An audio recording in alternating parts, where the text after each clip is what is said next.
سلامونه. لندن کې د BBC پښتو ټلویزیون وینئ. زه سنا صافی یم.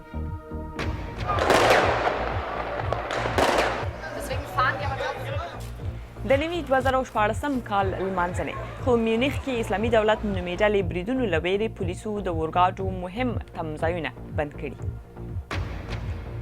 د کابل هغه کارخانې ته ځو چې ډیری کارګر یې معلول دي.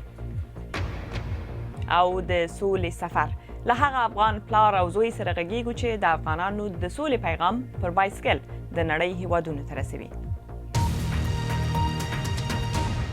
ستړي مشئ. د نوي 2014 کال لمانځنې د یوه ترهګریز برید له خبرداري سره ملې دي. میونخ کې خوښیو باندې د خبرداري سیوری غوړولی. د ښار مهم تمځایونه بند دي. د شپې له 12 بجو تش څو ساعته وړاندې جرمن چارواکو ویل پاخه معلومات ورسېدلي چې تش په نامه اسلامي دولت نومې ډله څو بېلابېل بریدونه پلانوي. د ترهګرۍ ګواښونو سیوري کې اروپا د نوي کال هرکلي ته چمتو ښکارېده. د لمانځنو له پیل یوازې یو ساعت مخکې د جرمني پولیسو د یوه جدي او پیښېدونکي ګواښ ګوتڅنډنه وکړه. دوی په میونخ کې د اورګاډي 2 مهم تمځایونه خالي کړل او خلکو ته خبرداری ورکړ چې ګڼ شمېر کې له ټولېدو ډډه وکړي. یو چارواکي ویل داسې نښانې شته چې د اسلامي دولت اورپکو د ښار کې د ځانمرګو بریدونو پلان لاره چې په تیل شوې وه نیمه شپه وشي. موږ اړ وو چې دې نښانو ته په جدي ډول وګورو چې له مخې یې امنیتي تدبیرونه ونیولی شو. دا له 5 تر 9 پورې کسانو ډلې په اړه یوه کره نښه وه چې د استخباراتي ادارې د چارواکو له لوري د میونخ پولیسو ته رسېدلې وه. د ګواښونو دا نښې په څه د پاسه یوه لسیزه کې اروپا کې تر ټولو ناوړه بریدونو وروسته راوځي. پاریس کې چې فرانسویان لا تر اوسه د نومبر د ډزو له پیښې لا نه دي رغېدلي، چارواکو د لا ناوړه حالت لپاره ځانونه چمتو کول. 80,000 پولیس پر امنیتي دندو ګمارل شوي او د لمانځنو کچه راټیټه شوې وه. په بروکسل کې د رخصتیو پر مهال د ترهګرۍ ګواښ د لمانځنو ټول بهیر لغوه کړ. له دغو څو ګوښیو حالتونو د نړۍ لرو بر نورو برخو کې بیا لمانځنې په عادي ډول وشوې. استرالیا یو له لومړیو هیوادونو وه چې له 1 میلیون زیاتو وګړو پکې د سیدني بندر لمانځنو ننداره وکړه. په نیویارک کې بیا زرګونه خلک د کلکو امنیتي تدبیرونو پر مهال په ټایمز ډګر کې د دغو کلنیو لمانځنو کتلو لپاره غونډ شوي وو. پر همدې مهال د بریتانیا لرو بر هم د نوي کال د پیل نندارې وړاندې شوې. دلته د لندن او شمال لور د ایډنبرا لارو کوڅو کې اضافي پولیس پر دنده وو، په داسې حال کې چې څه د پاسه 100,000 خلک د 2014 کال د رسېدو لمانځلو نندارې ته وتلي وو. او د نړۍ په ځینو نورو لنډو خبرونو کې د دوبۍ یوې څو پوړیزې ودانۍ کې لا هم د اور وژنې هڅې روانې دي. پیښه د نوي کال له اورلوبو څو شېبې مخکې وشوه. 12 ساعته وروسته هم له دې 3 پوړیزې دنګې ودانۍ چې هوټل پکې دی لوګي خېژي. د پیښې 14 کسان ژوبل کړي. د بیړنیو خدماتو کارکوونکي وایي حالت اوس تر کنټرول لاندې دی. د روسیې ولسمشر ولادیمیر پوتین د خپل هیواد لپاره نوې امنیتي تګلاره تصویب کړه. د ناټو پراخېدنه پکې ګواښ بلل شوی. امریکا او ملاتړي هیوادونه یې بیا د نړۍ په واکمنېدو تورن کړي. د نوي کال په ټلویزیوني پیغام کې ښاغلي پوتین ځانګړې یادونه د سوریې د جګړې وکړه چې روسي ځواکونه پکې ښکېل دي. دا جګړه د نړیوالې ترهګرۍ ضد وبلله. په 80 کلونو کې د لومړي ځل لپاره د اډولف هټلر یهود ضد اعلامیه مین کامپ یا زما جګړه جرمني کې پلور ته وړاندې شوې. له دویمې نړیوالې جګړې وروسته د دې کتاب بیا خپرېدل منع شوي وو، خو اوس یې د بیا چاپ او خپرېدو موخه دا ده چې زما جګړه یو ناوړه او ناکره کتاب دی. او انسانانو کې د میراثي ناروغیو د اغېز بدلولو په اړه هیلې لا نورې غوړېدلې دي. ساینسپوهانو د لومړي ځل لپاره د جین بدلولو پرېکنده لارې چارې کارولي چې موږکانو کې پرې د عضلو د کمزورتیا نښې بدلې کړي. په ډیوک پوهنتون کې څېړونکو د دغه حالت موږکانو کې ځینې ناسمې ډي ان اې پرې کړې او له یوه ویروسه یې په ګټه یو بدل شوی جین هرې حجرې ته ننه ایستلی دی. کابل ته ځو. یوه کارخانه پکې معلولو کسانو ته کار ورکوي. ښایي خبر واست شمیرې ښیي چې افغانستان کې نږدې 3% خلک معلول دي. د ډېرو ژوند له بېوزلۍ او کړاوه ډک دی. آریا احمدزی دغه رپورټ کې دا ویني چې د کارخانې د معلولو کارګرو ژوند څومره وربدل کړی دی. هغه سرتیری چې په پوځي دنده کې یې خپله پښه له لاسه ورکړه له نشهیي توکو سره د مبارزې په عملیاتو کې معلول شو. د ځان او نورو معلولو کسانو ژوند ته د معنا ورکولو په پار د کورنۍ، ملګرو او حکومت په مرسته یې دا کارخانه جوړه کړه. ومې موندله تر هغه چې دنده ونه لرو ژوند ګران دی، نو لازمه مې وګڼله چې نورو معلولینو ته یو څه وکړم. د معلولانو له لویې ډلې نه یوې وړې ډلګۍ یې د کار کولو چانس پیدا کړی. دې کار ځای په څو معلولو کسانو کار پیل کړ، خو اوس یې هم کارکوونکي ډېر شوي او هم تولیدات. محمد علي چې په 2002 کال کې د هوایي برید له امله یې خپله پښه له لاسه ورکړې، په دې کارخانه کې کار کوي او د میاشتې 10,000 افغانۍ معاش لري، هغه څه چې نورو معلولینو ته نه برابریږي. یک تعداد کمک‌هایی که از نهادهای خارجی و له بهرنیو بنسټونو نه هم زموږ لپاره مرستې راغونډوي. کار مو هم ښه دی. په ټوله کې په افغانستان کې کارموندنه یوه ستره ننګونه ده په تیره معلولو ښځو ته. په افغانستان کې شاوخوا 800,000 کسان معلول دي چې د بیلابیلو عواملو له مخې په تیره بیا د جګړو له امله د خپل بدن غړي له لاسه ورکړي. د دوی ستونزې په هغه کچه دي چې د دغه وزارت ډیری کاري برخه د همدغو کسانو د ستونزو د هواري لپاره ځانګړې شوې.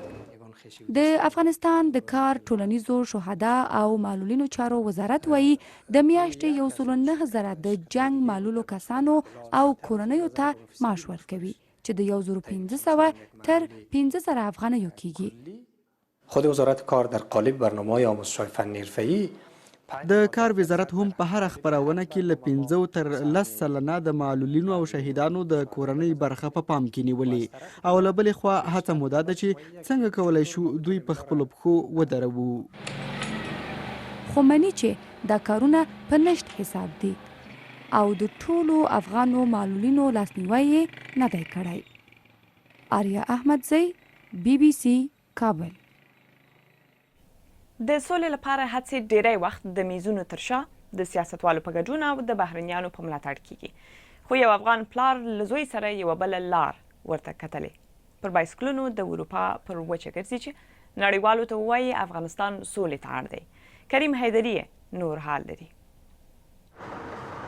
د سولې پیغام د بایسکل په ښکرو کې له کابل روان لندن ته رسیدلی او اوس نیویارک ته ځي. نادرشاه ننګرهاری د خپل زوی سره ملګری شو، دواړو په ترکیه کې پر بایسکلونو پښې واړولې او د اروپا پر وچه یې مزل وکړ. موږ دغه غږ اوچت کړی دی چې موږ افغانان په دې جګړو کې ډېر ځپل شوي یاستو او نور د جګړې تحمل نه لرو او موږ سوله غواړو، په سوله کې ژوند غواړو. د افغانستان نه چې دغه ترکیه، بلغاریا، یوګوسلاویا، هنګري، اتریش، چک، جرمني، ډنمارک، هالند، بلجیم، فرانسه او لندن ته ورسېدلو. نادرشاه په 2003 کال کې هم پر دې لار په خپل بایسکل دا سفر کړی، خو دا ځل یې خپل 19 کلن زوی فیروز خان هم ورسره ملګری کړ. د فیروز خان لپاره دا سفر هیښوونکی و.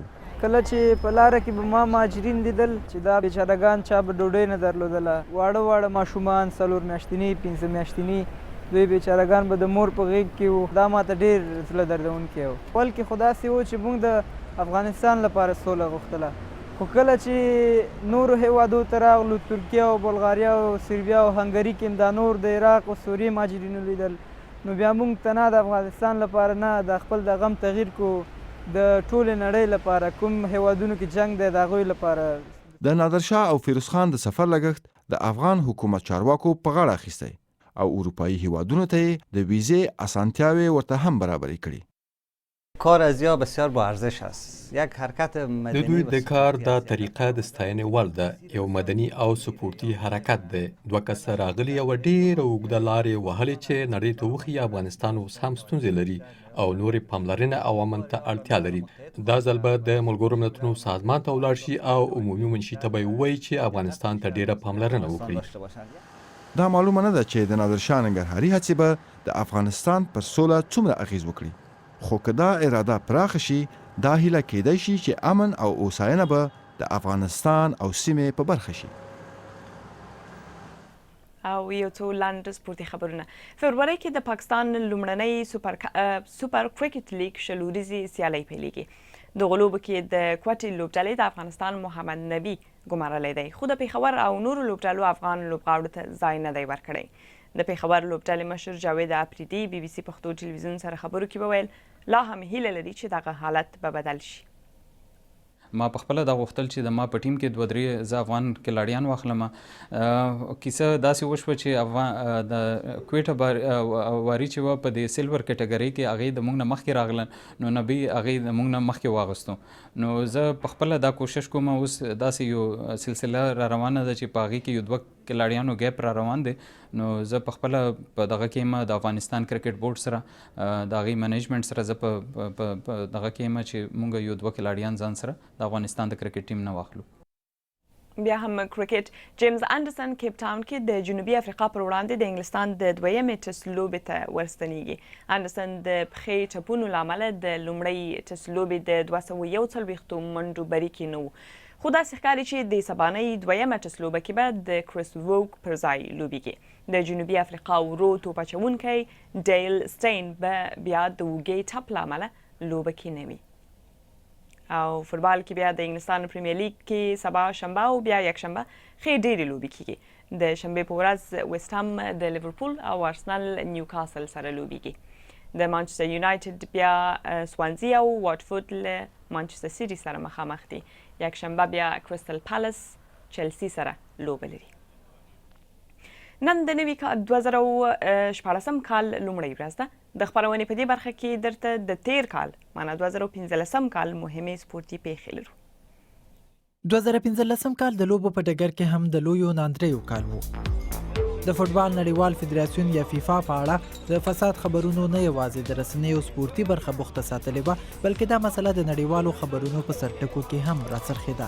په سویس کې د فیفا تر کلنۍ سرمشري یوازې یوه ورځ وړاندې د دې هیواد پولیسو په زیورخ ښار کې د فیفا وجګ پوړي چارواکي ونیول. د امریکا فدرالي پولیسو پلټنو زور واخیست او بلاټر ته نږدې ملګري یو تر بل وروسته ونیول شول. بیا داسې راپورټونه رابرسېره شول چې ښاغلي بلاټر په ناقانوني ډول میشل پلاټیني ته 1.3 میلیونه ډالر ورکړي.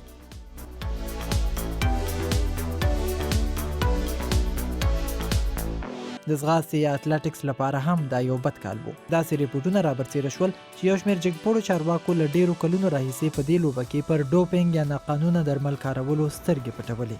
داسې دا کېده چې روسي چارواکو قصداً خپل ځغاستونکي هڅول چې ډوپینګ وکړي یا ناقانونه درمل وکاروي او بیا یې په سیستماتیک ډول ټول ثبوتونه له منځه وړل. د ځغاستې نړیوال فدراسیون اړ شو چې په راتلونکي اولمپیک لوبو کې د روسي لوبغاړو پر ګډون بندیز ولګوي. د بوکس یا سوک وهنې په ډګر کې هم 2015 کال مهم و. د فلیپین مانی پاکیو او د امریکا د فلوید میویدر ترمنځ یوه مهمه لوبه ترسره شوه. داسې لوبه چې د ډیرو په وینا د سوک وهنې په تاریخ کې تر ټولو لویه او مهمه لوبه وه. میویدر بریالی شو. له دې سره نوموړي په پرله پسې توګه خپلې ټولې 48 لوبې وګټلې. بورتو ته تر ماتې ورکولو وروسته میویدر اعلان وکړ چې نور له سوک وهنې لاس اخلي.